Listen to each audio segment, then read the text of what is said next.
হাতে মাত্র আর একটা দিন বাকি, আর তারপরে কিন্তু আমাদের বছরের সেরা একটা বড় উৎসব সরস্বতী পূজা, যা আমাদের বাঙালিদের কিন্তু ইমোশনাল জড়িয়ে থাকে। ছোট থেকে বড় এই সবাই কিন্তু এই দিনটার জন্য অপেক্ষা করে থাকে, কারণ ছোটরা এই দিনে শাড়ি পরার যে একটা মজা বা আনন্দ সেই দিন কিন্তু উপভোগ করে, আর বড়রা তো আছেই। আর প্রিয় প্রিয় মানুষদের সঙ্গে কিন্তু ঘুরে বেড়ানো, হাসি ঠাট্টা মজা এই দিনটার কিন্তু একটা স্পেশাল দিন হিসাবে কিন্তু আমরা মানি। তো হ্যালো এভরিওয়ান, কেমন আছো তোমরা? আশা করি ভালো আছো, আমিও ভালো আছি। তো তিনজনে বেরিয়ে পড়েছি সরস্বতী ঠাকুর কিনবো বলে। এখন বাড়িতে পুজো করতে হবে, তো এদিকে কিন্তু সিরিয়াস শরীরটা ভীষণ খারাপ ছিল, কিন্তু কী করবো, ও ঠাকুর পছন্দ করবে সেই কারণে ও যাচ্ছে। তো চলে এসেছি আমাদের বালুরঘাটের গীতাঞ্জলি মার্কেট, যেখানে কিন্তু এত এত ঠাকুর, মানে চোখ ধাঁধিয়ে যাওয়ার মতন ঠাকুর। তো আমি তো দেখে ভীষণ খুশি, আর এত সুন্দর লাগছে না, জাস্ট ওয়াও।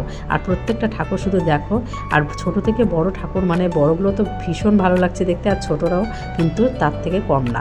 তো আমি তো বেছে মানে চয়েস করতে পারছি না কোনটা ছেড়ে কোনটা নেবো, আর পুরো মার্কেটে মানে এত ঠাকুর যে মানে চয়েস করাটা খুবই টাফ। তো যাই হোক, ওর মধ্যে থেকে কিন্তু একটা বেছে নিয়েছি। তো গতবার নিয়েছিলাম একটু বড় সাইজ, এবার নিয়েছি ছোটো। তখন ভীষণ সুইট আর মিষ্টি একটা ঠাকুর পেয়েছি, তো সেই কারণে হচ্ছে ছোটো হোক আর বড় হোক, ঠাকুর তো ঠাকুর, তাই না?